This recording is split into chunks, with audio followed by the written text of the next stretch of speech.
آپ لوگوں کو اندازہ ہو جائے گا کہ حالات اور واقعات کس سمت پہ جا رہے ہیں, کس ڈگر پہ چل رہے ہیں, اور بہت سی چیزیں کلیئر ہو جائیں گی آپ تک, ہر چیز آپ تک واضح طور پر سامنے آ جائے گی. یہ تو میں نے اپنی آنکھوں سے دیکھا ہے نا, سارے اکٹھے جانا سڑکوں پہ, اسلام آباد ہائی کورٹ کی چیزوں پہ سانوں کو لے جا کر دیکھتے ہوئے, یہ تو سارا کچھ ہم دیکھتے رہے ہیں نا, ہم سارا کچھ ریکارڈ میں دیکھا ہے. میں نے تو دیکھا ہے یہ سارا کچھ, میں تو اس لیے آپ تک بتاتا ہوں. حالانکہ الیکشن کمیشن کا تو یہ کام نہیں ہے. الیکشن کمیشن ایک آزاد اور خود مختار ادارہ ہے. بہرحال یہ ججمنٹ اب کب سناتی ہے اسلام آباد ہائی کورٹ, دیکھنا ججمنٹ بڑی لینتھی ہوگی. الیکشن کمیشن کے اپنا کیا عدالت ہے, عدالت یہ اس پہ جسٹس میاں گل حسن اورنگزیب کے بڑے واضح طور پر ریمارکس ہے, یہ عدالت نہیں ہے, یہ ٹرائبونل نہیں ہے. تو یہ والی ساری چیزیں بھی آخر کسی سٹیج کے اوپر سامنے آنی ہے.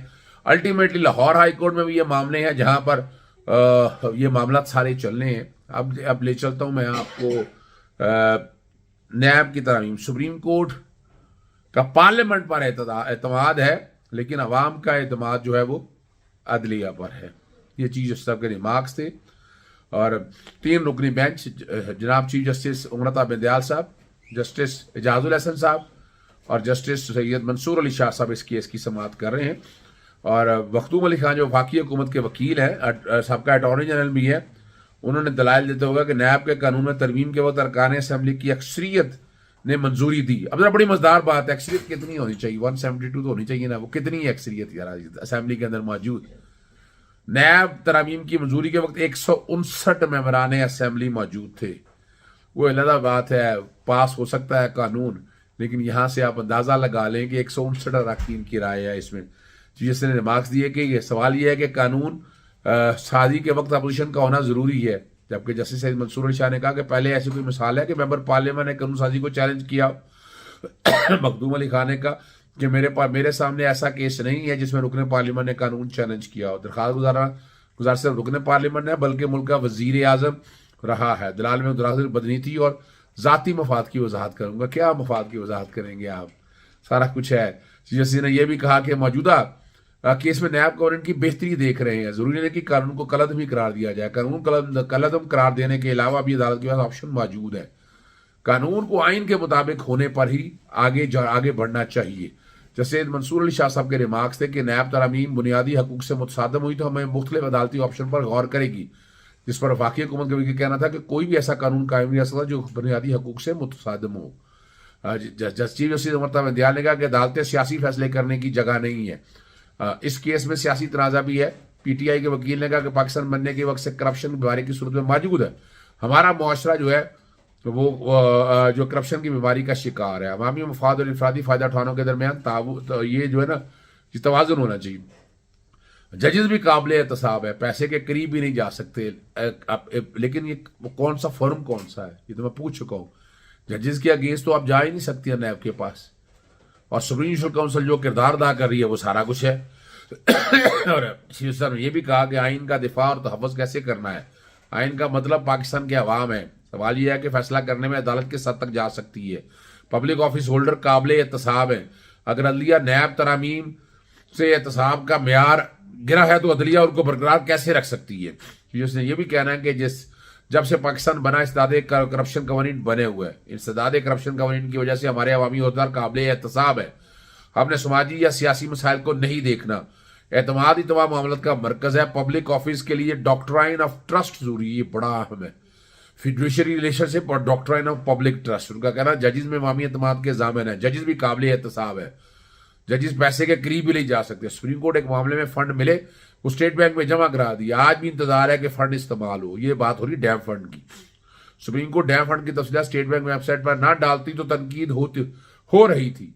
مخدوم علی خان یہ بات درست ہے کہ اعتماد بہت اہم ہے. عدلیہ بھی پارلیمان اور سیاستدانوں پر اعتماد کرے. کس طرح, کون سے سیاستدانوں پر اعتماد کرے جی؟ کون سے سیاستدانوں کی بات ہو رہی ہے؟ یہ جن کے اپنے ذاتی مفادات ہیں. جس پر چیف نے کہا عدالت کے پارلیمان پر اعتماد اور عوام کا اعتماد عدلیہ پر ہے. کچھ بنیادی لوازمات جس نے عدلیہ نے بھی عمل کرنا ہے. 12 جنوری آج تک کے لیے کیس کی سماعت ملتوی ہو گئی ہے. یعنی اس میں اگر دیکھا جائے, آپ نے خود دیکھ لیا 1100 ارب کے کیسوں کا فائدہ ہوا. جن لوگوں کو فائدہ ہونا تھا پرائیویٹ لوگوں کو, ان کو تو فائدہ نہیں ہو سکا, یا اس حد تک نہیں ہو سکا. یہاں سیاستدانوں نے جس طرح اس گنگا میں ہاتھ دھوئے ہیں وہ آپ کے سامنے ہیں. وہ ریکارڈ سارا سپریم کورٹ کے سامنے آ چکا ہے, کس کس سیاستدان نے کتنے کتنے فائدے لیے ہیں, کتنے کرپشن کے کیسز اس کے بچے ہیں, یہ سارا کچھ ریکارڈ آ چکا ہے. وہ ریکارڈ سپریم کورٹ کو کھولنا چاہیے, اور اب جب فیصلہ لکھا جائے فیصلے میں یہ چیزیں ساری سامنے آنی چاہیے. میں جو سمجھتا ہوں, ہمیں کرپٹ لوگوں کو ڈیفینڈ نہیں کرنا, نہ ان کے لیے راستے ایسے پیدا کرنی ہے, نہ ان کے لیے حالات ایسے پیدا کرنے ہیں. ہمیں وہ کام کرنا ہے جو ملک کو قبول قوم کے لیے بہتر ہو, جس سے حالات بہتر ہو سکے, عوام میں اعتماد آ سکے. عوام میں اعتماد کیسے آئے گا؟